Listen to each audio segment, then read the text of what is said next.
Hi, I'm Sydney. And Connor. And welcome back to my Flock and Squawk, and today we are going to be trying the iconic breakfasts that we associate with the UK as Americans.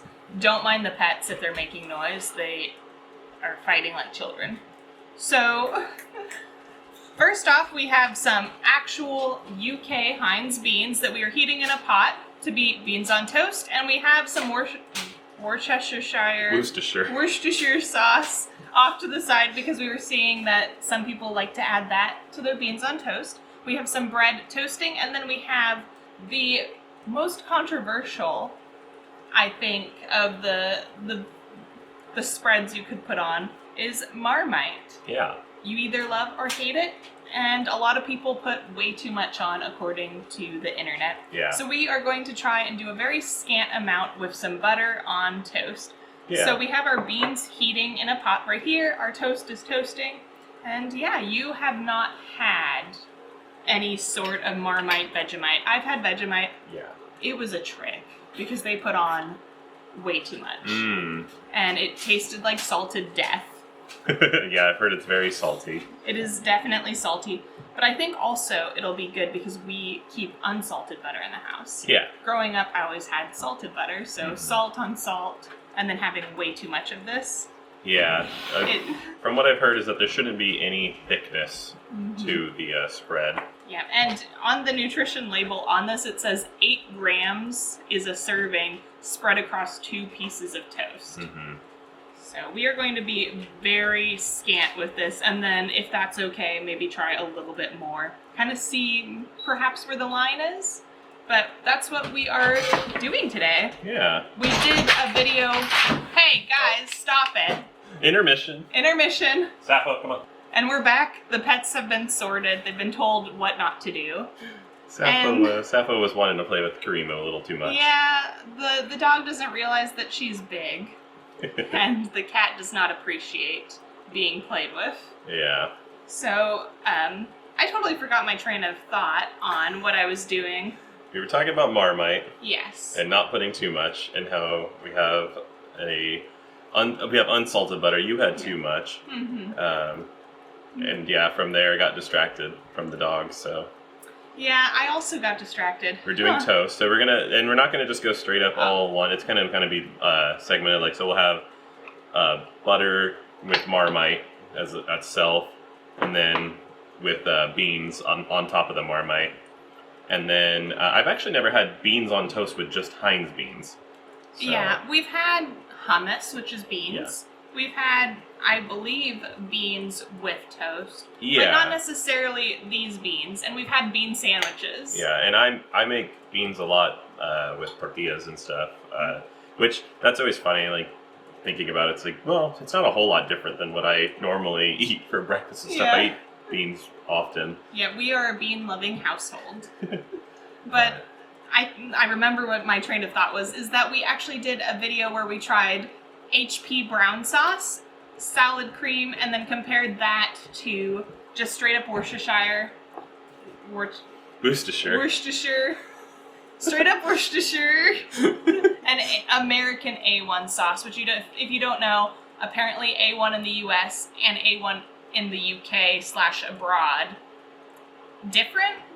Yeah. So we gave those a try. So if you want to see that video, it's over here on my channel. I'm not sure how much time has been between these videos, because for us, it's not that long. It just kind of depends on how things go. Yeah. But what a way to start off the new year, trying out some foods that we haven't necessarily had before, or in whatever combination. The brown sauce was a surprising hit, just a spoiler alert. Yeah. Which we might want to pull out some brown sauce for one of the taste tests with the beans, because actually, I feel like that would also add to it. We have enjoyed these beans before, so it's not an entirely new experience. We do enjoy them, but they're very expensive here in the US where we are. Yeah, it's an unfortunate thing, because I actually do really like them, because here in the US, there's of course pork and beans, but those are pork and beans, and they're more like a barbecue picnic style flavoring. And then I make refried beans, and as well as just regular black pinto and stuff. But yeah, as far as this, like, just the beans and tomato sauce, sure we could probably find a way to mimic it, but Yeah. it is nice just having the can. And I really love the packaging. Like, this blue is very, like, striking. Very simple, yeah. It's reminiscent of, like, Campbell's. In a way, yeah. Yeah, where it's just kind of letting it speak for itself. Because a lot of times nowadays, everything has to have, like, at least in American marketing, they throw, dogs and, people having picnics and just, like, all this stuff all over it. And it's like, I like that. Yeah, design language has gotten kind of convoluted, and then for a while, like, there were absolutely nothing was shaded. Yeah. And now we're kind of going back to that. Everything was flat, yeah. Everything was flat. Everything is flat. Yeah, this interesting thing, just commentary on the can, is that it has what appear to be like hand-drawn or painted beans on there. You've taken a smell? Well, I opened it, and I was going to just take a smell, but you can actually smell it from here. It smells like a type of baby food. Yeah, and then I'm also interested because since living with you, I've tried more beers, and since this is like a yeast product, a yeast extract, I'm wondering if maybe my change in palate, because I tried this in like middle school, or Vegemite, but from what I understand, they're very similar products with their saltiness, they're dark, they're an extract of sorts. The initial whiff was intense, but after that it's actually kind of pleasant. So. Yeah, and it wasn't like negative, just like you could really smell it. Yeah. So our toast should be done in a moment, so we are going to just catch back up with you when that is ready to do.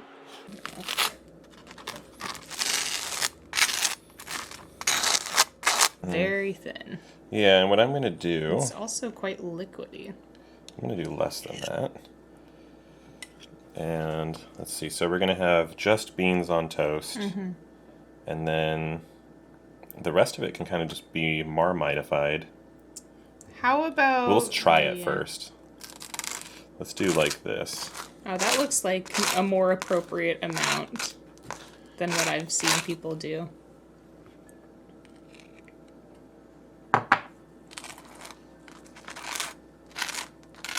Okay, so like you saw, we spread on some of the Marmite. Yeah. And on camera, it definitely looks like there's a lot, but when you look at it in person, it's a very thin layer. It's pretty much settled into the cracks, kind of how the butter has. And this one, I don't know how, like, on camera, it actually, it looks dark on camera. It's barely anything. You almost don't see any of it here. There's a little bit more in the middle, but we decided the way we're going to do this is we'll have just the Marmite. Then we'll put beans on it, try it that way. And then if we like it, we'll go ahead and try more. But this one's less, this one's a little more. We wanted to contrast instead of making them both equal so we can go back and forth. Yeah, so we are going to just give it a try. And yeah, Marmite dink. Going in.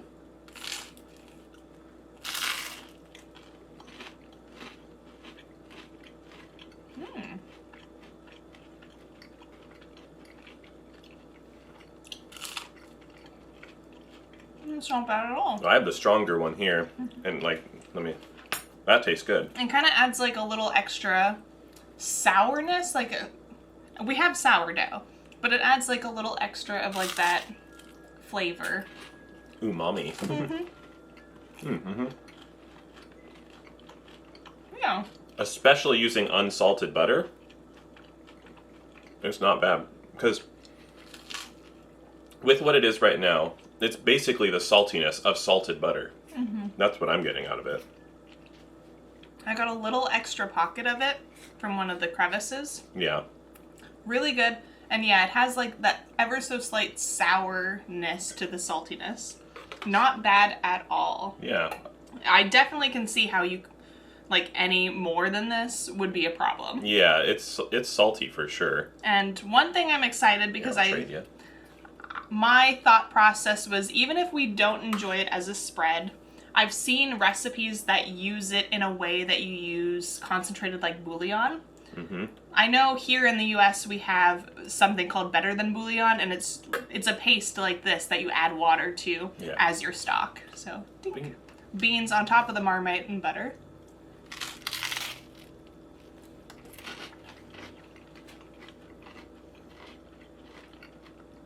I feel like the beans kind of take away from there being Marmite at all because they have like that nice sweetness. There's a definite different flavor. I like that.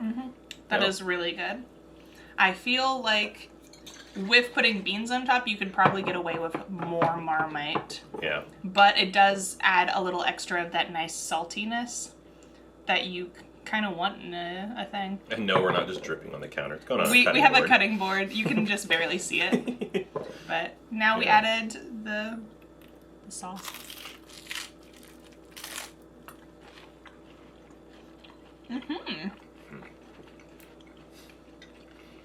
That definitely changes things. That was really good, actually. I like that. Super good.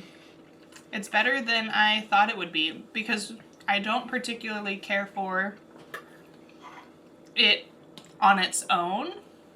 Like it when we tried it last time with like the fries and whatnot, it was good, but it still wasn't quite like the flavor profile that I would want necessarily as like a dipping sauce. But then when we added it to other things, or the brown sauce, which I'm pretty sure we deduced has a very similar profile. And really good. I don't believe it was on camera, but afterwards I had mixed Worcestershire with ketchup. And it had a very similar flavor profile. Yeah. So I'm going to take a little bit of the brown sauce and add that to my little beans here. Would you like more Marmite on yours too? Yes, I would. That's And let me take that too, because I'm going to try that with the last it's little a slight bit little up here. bit of a hefty dollop on my part. Extra brown sauce. Extra brown sauce. People, talk a lot of smack on the British food, which I get. A lot of it sounds really weird. That's great. But at least this part, this is pretty good. I mean, especially as someone who eats beans all the time. The brown sauce in it, that's really good. That is really good. It's very savory. Yeah, it adds like the ketchupness that I really like to, like, I enjoy adding ketchup to breakfast foods. That kind of adds in that flavor profile of that, which to me is a win. Yeah. And I can definitely see us enjoying the Marmite because I really enjoy that saltiness, and it has like a very distinct, I guess you would call it yeastiness because it's yeast extract. You know what's funny is with the beans on toast, with Heinz beans specifically, because it's a tomato sauce bean, I think you'll kind of get the hint of this, is I eat, as you know, chilaquiles with beans often. And it does have a little bit of that chilaquiles. It's different for sure. It's not like Mexican spice, right? Like it's but not. It has that similar. When you talk about the tomato, the savory, and all of that kind of coupled together, it's not the same. I'm not saying it tastes the same. I'm just saying it has that vibe. So if you like flavor like that, where you're getting a savory plus salty with tomato beans, because I'm making beans and then I'm making a red sauce. So So we're going to finish our breakfast and then we will come back for the wrap-up final thoughts. But so far, I'm pretty sure this is a win, a 10 out of 10. I want to try. Let's just experiment a little bit off camera, finish our breakfast, and then we can collect our thoughts. Yeah, I was going to say, the one thing I want to try real quick is, I saw online, it's like the very American mix, is peanut butter with Marmite. So I'm going to grab the peanut butter. We're going to try that off camera though, so we'll come back with our thoughts. So we have finished our breakfast for trying all of these things, and we do have to say that peanut butter, Marmite, and butter, that is really good. You get a lot of the peanut butter up front, and then at the end you kind of get that Marmite saltiness. Yeah, and I think, like you were mentioning, if you had an unsalted peanut butter, it'd probably be a little better, actually. Just because the peanut butter on top of the Marmite, there was a bit extra of a saltiness going on. The Marmite was definitely saltier than the peanut butter, because you would taste the peanut butter, then you'd taste the salt of the Marmite. Overall, though, it was very good. It was very good. I'm definitely surprised that the Marmite is so good. Obviously, I didn't have it properly as a kid to really have an opinion other than it being like super, super salty. But having it super, really thin across the bread where it adds like the lightest sheen of color, like how the butter seeps in. Yeah. Super, super tasty. Then the beans add like a nice little bit of sweetness, tomato, with the Worcestershire and the brown sauce. Like they both have like similar-ish flavor profiles. The HP being kind of like a sweeter, different, like just all the levels are there. There's sweet, salty, savory, umami, savory. Yeah. It's really good. It is. It's very good. I liked it. And I can understand. Uh-oh. The pets again. This one's Gagi and Mimu. I can understand people not liking it if they overdo it. I feel like if you just have a little bit, maybe by itself, a lot of people too, but it seems like a decent ingredient that if you have it mixed into something, it would definitely do well. I think I would like to try a Marmite sandwich next, where, you just put it on the bread when you make a sandwich. I saw one person recommend making a grilled cheese with it. So that does sound like it would be good, especially depending on like what kinds of cheeses, or if you're having the Marmite is vegan, so if you're having more of like a veggie sandwich, that might add in a little extra. But I think that it was a success, 10 out of 10, kind of around the board. Yeah, I don't just think 10 out of 10 on everything. I genuinely really enjoyed the Marmite and would like to I was telling Sydney, I think it's a lot better of a random daily option than, say, a bowl of cereal, like sugary cereal and stuff, because you're getting your protein in the beans and a lot more flavor going on. You can have a healthier bread. I'm not saying it's a healthy meal, but I think it's better than... It's a little bit more well-rounded because beans not only have protein, they have fiber, they have substance. The Marmite has a lot of B vitamin, like a crazy amount. And it even has a little bit of protein for, like, even 8 grams of it has, like, just over 2 grams of protein. Like, there's a lot of flavors going on. It's savory, it's sweet, and it's not difficult to make. It's almost the same amount of steps as making cereal, because you just toast bread, heat bean, combine. Yeah. Whereas cereal is just like pouring cereal into a bowl and add milk. Yeah, and it's a lot of sugar. Especially on American. Yeah, American cereal. I eat cereal that doesn't have sugar in it as heavily as well, but it's, it's sometimes more bland. I'm interested to try this with other things. First thing that comes to mind is grits. I think this would be pretty good with grits. Yeah, but those are our thoughts on trying all of this. If you want to see us try anything else, let us know in the comments, especially if it's like a UK thing. Like, I'm kind of curious about this Branston pickle thing that I've been seeing. Since looking at these things online, I'm now getting like recommended that more. Yeah. So I am a little curious on that. So if you want to see us try that, let us know and we'll see about making it happen. Yeah. But for now, thank you so much for watching. I hope you flock and squawk again with us sometime. And thank you for joining us. Bye. Bye.